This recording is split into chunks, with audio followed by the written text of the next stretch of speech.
नमः संस्कृता मित्रों, आप सभी का हार्दिक स्वागत अभिनंदन करते हुए आर के संस्कृत परिवार में हम वाचन कर रहे हैं महाकवि कालिदास द्वारा विरचित मेघदूत खंड काव्य के उत्तर मेघ का। उत्तर मेघ में हम लोगों ने अब तक 7 श्लोकों का वाचन कर लिया है और आज हम वाचन करेंगे श्लोक नंबर 8 का।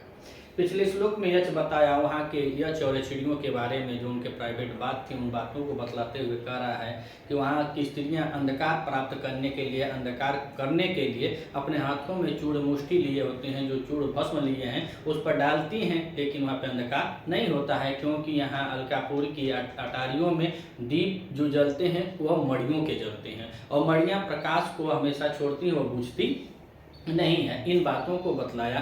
अब इस प्रस्तुत श्लोक में यक्ष मेघ से मेघों का ही वर्णन कर रहा है। जो मेघ हैं उन्हीं का वर्णन करते हुए बतला रहा है कि हे मित्र, जब तुम अपने सतत गति से अर्थात निरंतर गति से वायु के द्वारा सतत गति से तुम अगर ले जाओगे, ले जाया जाओगे, यानी वहां से ले जाएगा आपको। कौन ले जाएगा? वायु। और मेघ में होता क्या है कि पहले ही बताया कि धूम के तू सलिला मारुताम। तो धूम केतु सलिल मरुतान, धुआं और जल, हवा, पानी से बना हुआ वह मेघ जो है, तो अब यह कह रहा है कि उसी में जो वायु है वह तुमको निरंतर गति से ऊपर ले जाएगी। और जब ऊपर ले जाएगी तो तुम वहां के अलकापुरी के बड़े बड़े विमानों में तुम जैसा, या नहीं कि तुम जैसा या आपके जैसे बहुत मेघ होते हैं जो जंगलों से उसमें प्रवेश कर जाते हैं। जंगलों से या खिड़कियों से वायु जो होती है उनको प्रवेश करा देती है। कहाँ? अलकापुरी के बड़े बड़े अटारियों के ऊपरी छत पर। पहले 10 मंजिला, 15 मंजिला, 7 मंजिला इत्यादि वहाँ विमान बताया गया कि संस्कृत में विमान मतलब महल, अटारियाँ होती हैं जो बहुत ऊंचे होते हैं, और हिंदी में विमान होता है वायुयान होता है। तो यहाँ विमान बताया कि विमान ऊंची अटारियों के सबसे ऊंचले स्तर पर उस महल में या उस अटारी में वायु के द्वारा मेघों का प्रवेश हो जाता है। और जब मेघों का प्रवेश हो जाता है तो अंदर की जो अटारियां होती हैं वह पूरा चित्रलेख से भरी होती हैं, अर्थात पूरा वहाँ चित्रकारी किया जाता है उनके घरों में। और जब चित्रकारियां हुई होती है तो मेघ में होता क्या है? जल। और जब जल होता है तो वह जैसे ही जाकर उसमें बैठते हैं या उस घर में प्रवेश करते हैं तो इनमें से जल चूने लगता है। और जब सलिल कड़ी का हो जाता है, कड़िका तो सलिल जलित, जब जल चूने लगता है उनके जल से वहाँ की चित्रकारियाँ जो होती हैं खराब होने लगती हैं। और जब खराब होती हैं तो इनको भय हो जाता है। और जब भय हो जाता है तो यह डर से, संशकित मन से, भयभीत मन से यह धुएं के रूप में अपने चाल को परिवर्तित करने वाले या धुएं के उद्गार में अपने चाल को परिवर्तित करने में चतुर मेघ लोग वहां से जंगलों के माध्यम से इर्द गिर्द होकर के जर्जर होकर तुरंत निकलना शुरू कर, निष्पतन हो जाता है। थोड़े तो टुकड़ों में होते हैं। कहने का मतलब कि मेघ विशाल का है और एक बार उस अटारी में हल गया और गलती हो गई तो भय के कारण वह छोटा छोटा आकार लेकर जर्जर होकर के वह वहां से उनके जंगलों से निकल रहा है। यही बात है मेघ के ही बारे में वहां बताया कि तुम जैसे मेघों का वहां पे क्या हाल है। तो आइए हम वाचन करते हैं मंदाक्रांता छंद में महाकवि कालिदास द्वारा विरचित मेघदूत खंड काव्य के उत्तर मेघ के 8वें श्लोक का। नेत्रानीता सतत गतिना, नेत्रानीता सतत गतिना, यद्विमानाग्रभूमि।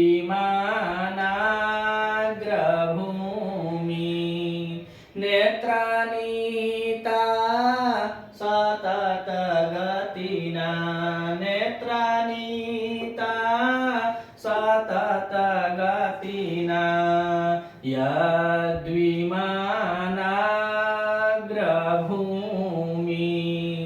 आलेख्याना सलिलकणिका, आलेख्याना सलिलकणिका, दोषमुत्पाद सद्। आलेख्याना सलिलकणिका, आलेख्याना सलिलकणिका, दोषोत्पाद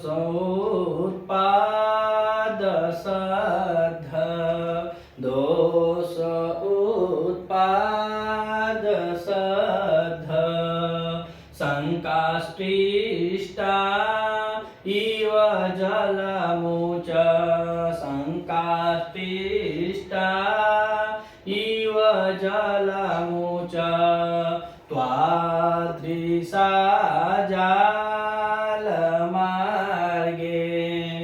संकाष्टिष्टा इव जलमुच संकाष्टिष्टा इव जलमुच त्वादृशा जालमार्गे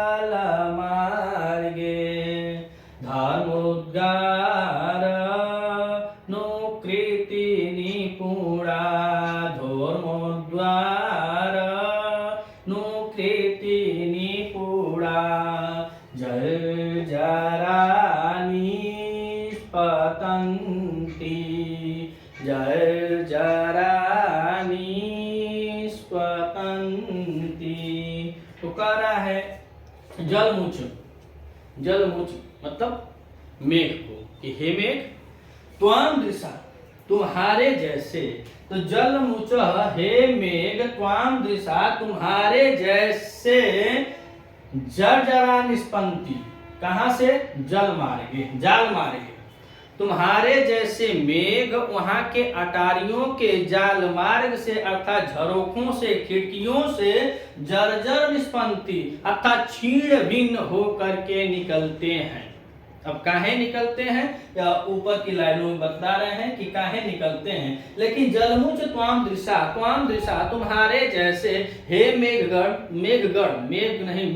को बता दिया है कि हे मेघ या मेघगढ़ तुम्हारे जैसे मेघगढ़ लोग जर्जरा तो छिन्न भिन्न हो करके जाल मार्गे उन अटारियों के या महलों के अटारियों या घरों के झरोखे से या जंगलों से निष्पतंती मतलब बाहर निकलते हैं। कहने का मतलब यह है कि लोग जैसे उन लोगों के घरों में जाते हैं तो इनसे गलती हो जाती है क्योंकि इनके अंदर जल होता है और जब जल होता है तो वह जल कहीं ना कहीं चुबा देते हैं और उनका आलेख जो बना हुआ चित्रकारी हुई है जो फूल पत्ती की सजावट हुई है कहीं कोई हाथ जोड़े खड़ा है कोई स्त्रियां हैं मतलब तमाम प्रकार की जो चित्रकारी हुई है अगर आप फोटो में पानी लगाएंगे तो फिर फोटो खराब हो जाएगा। इसी तरह मेघ जब अंदर गए हैं तो उनके जल से वहां की चित्रकारियां खराब हो गई हैं उससे यह भयभीत हो गए हैं। और आप किसी के घर में जाएंगे और कोई मालिक नहीं है आप किसी घर गए और उधर से अगर आ गया तो आप भयभीत होकर कहीं ना कहीं निकलेंगे। इसी तरह बता रहा है कि वहां पे इनसे जब गलती हो जाती है तो यह मेघ लोग भय के कारण तुम्हारे जैसे मेघ लोग जाल मार्ग से यानी उनके झरोखों से बाहर निकलते हैं। तो काहे निकलते हैं तो ऊपर की लाइनों में बता रहे हैं कि नेत्रानीता सतत गतिना यद्विमानाग्रभूमि। नेत्रा मन होता है प्रेरक और नेत्रा तृतीया का एक वचन जैसे पिता का चलता है तो हो जाता है पित्रा उसी तरह नेत्रा हो गया है। तो प्रेरक के द्वारा सतत गतिना जिसका निरंतर हो गति उसको कहते हैं सतत गतिना अर्थात निरंतर गति वाला वायु निरंतर गति वाला जो वायु है तो हवा रूपी प्रेरक के द्वारा विमान अग्रभूमि विमानों के अग्रभूमि अर्थात जो 7-7 मंजिलें हैं 10-10 मंजिलें हैं मल्टीप्लेक्स वहां पे जो कोठरी अटारी हैं जो बिल्डिंगें बनी हुई हैं तो उनको कहें विमान अग्रभूमि उन मंजिलों के अग्रभूमि अर्थात ऊपर वाले हिस्से में नीता मने ले जाया गया। तो नीता में नी के साथ कट लगा हुआ है और नेत्रा में ने के साथ त्रिच प्रत्यय लगा हुआ है और नेत्रा ने के साथ त्रिच प्रत्यय है और तृतीया का एक वचन है और नेता में नी के साथ कट प्रत्यय लगा हुआ है और यह भी तृतीया का एक वचन है। तो कह रहा है यक्षमेघ से कि हे मित्र प्रेरक निरंतर गति के द्वारा द्विमान अग्रभूमि उनके मंजिलों के ऊपरी हिस्से में नीता मने ले जाए गए।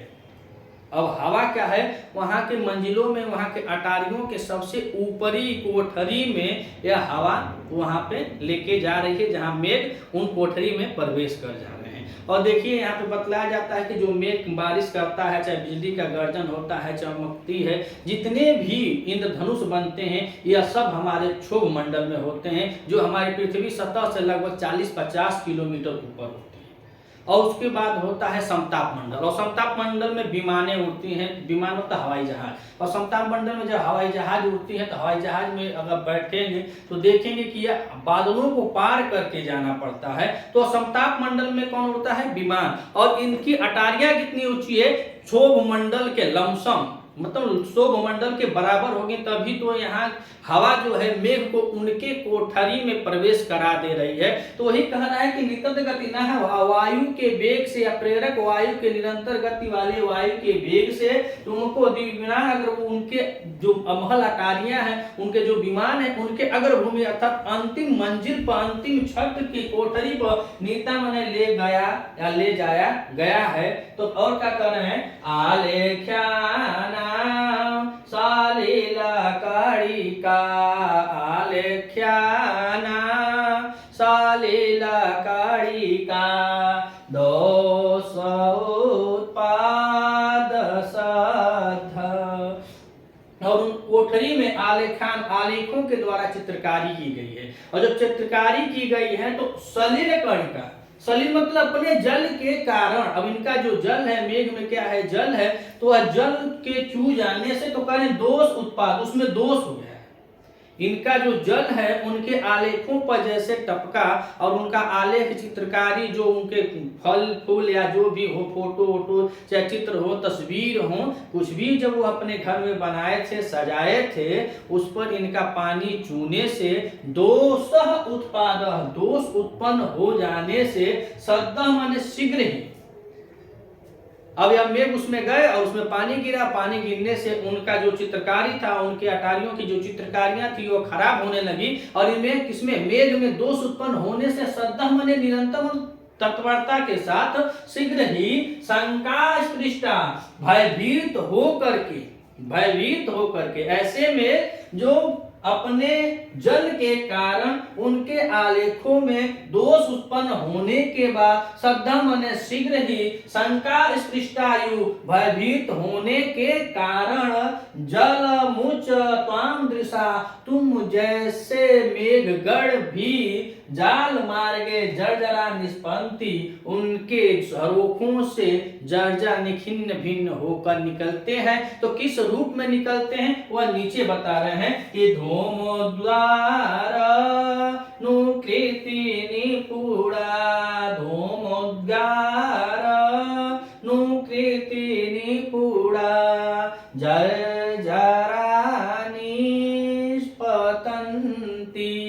तो धूमोद्गार, और धूमोद्गार मतलब धुएं में या धुआं, अब मेघ के अंदर धुआं है तो धूमोद्गार धुएं को उगलने वाले, अब इनका जल नहीं है, धुओं को उगलने वाले ऐसी कृति में निपुण, मतलब निपुण मतलब चतुर है। तो जो ऐसे कृति में धूमोद्गार, धुएं को छोड़ने वाले या धुएं के समान दिखने वाले या धुएं को उगलने वाले, अनुकृति निपुणा, जो इस कृति में, इस कार्य में निपुण है, चतुर है, ऐसे मेघ जर्जर मतलब छिन्न भिन्न हो करके निष्पन्ति जाल मार्गे, उनके झरोखे से, उनके जाल मार्गों से बाहर निकलते हैं। तुम जैसे नहीं, तुम जैसे मेघगढ़, मेघगढ़ जो होते हैं, तुम जैसे लोग वहां से धूमोद्गार, धुएं को छोड़ते हुए, धुएं के जैसे अपने रूप को बदलने वाले चतुर ऐसी अवस्था में आकर के जर्जरा माने मतलब उसका छिन्न भिन्न हो करके निष्पन्ति माने बाहर निकलते हैं। और जहां ऐसी दशा देखना गुरु तो समझ जाना कि यही अलकापुरी है।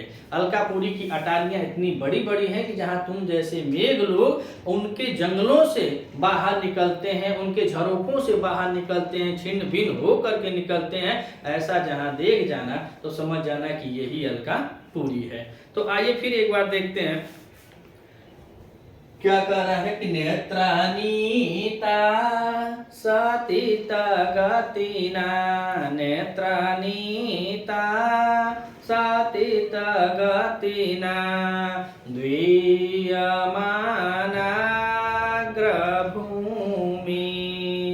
और अनुकृति, अनुकृति, अनु उपसर्ग पूर्वक क्रिय के साथ क्रिय में कितने प्रत्यय लगा, अनुकृति बनाया हुआ है। तो अनु उपसर्ग पूर्वक क्रिय के साथ कितने प्रत्यय लगा हुआ है। और निष्पंति, निष्पंति में निस उपसर्ग पूर्वक पद में लट लका प्रथम पुरुष बहुवचनांत है। निष्पंति का है बहुवचनांत है कि यहाँ पे मेघगढ़ है, और जब मेघगढ़ है तो वहां से निकलते हैं, इसीलिए बता रहा है कि निष्पंति, और निष्पंति मतलब निकलते हैं, बहुत मेघ निकलते हैं। तो नेत्रा नेता सतत गतिना यद्विमानाग्र भूमि, अर्थात प्रेरक गति के साथ, प्रेरक और निरंतर गति के साथ विमाना अग्र भूमि, तुम उनके विमानों के अग्र भूमि पर नीता माने ले जाए गए ना, तुम ले जाए गए। रालेख्यानाम अर्थात उनके घरों की चित्रकारियों में सलिल कणिका दोष उत्पाद शब्द, उनके घरों के आलेखों में अपने जल के कारण दोष उत्पन्न होने पर शब्द माने शीघ्र ही शंका पृष्ठायु, शंका मतलब भयभीत हो करके जलमुच मेघगढ़ त्वाम दृशा, तुम जैसे मेघगढ़ जाल मार्गे, उनके जाल मार्गों से, उनके झरोखों से धर्मो उद्गारा अनुकृति निपुणा, धूम उद्गारा अर्थात धुएं को उगलते हुए या धुएं को छोड़ने वाले या धुएं जैसा रूप धारण करने वाले जो मेघ है उनका बहुत तेजी से क्या होता है, छिन्न भिन्न हो करके जाल मार्ग निष्पंति, उनके जाल मार्गों से, उनके झरोखों से वह बाहर निकलते हैं, वह बाहर निकलते हैं कि तुमको यहाँ से निकलना है, क्योंकि उनको उससे गलती हो जाती है, और जब गलती हो जाती है तो वह वहाँ से जल्दी इसलिए निकलना चाह रहे हैं, कहीं ना कहीं अटारी की मालकिन ना आ जाए, वह उनको ऐसे पकड़ के निचोड़ देगी, सब मेघ दाचियार देगा, यही वहाँ से, इसीलिए वहाँ से वह भागना चाह रहा है। तो उद्गार में मतलब कृत उद के साथ गृह और घय प्रत्यय हो तो उद्गार, यहाँ पे दोष उत्पाद जो है तो वहां से यह उद के साथ लगा हुआ है, गृह के साथ घय प्रत्यय लगा हुआ है। वीडियो अच्छा लगे तो लाइक और कमेंट कीजिएगा। मिलते हैं अगले वीडियो में, तब तक के लिए नमः संस्कृत।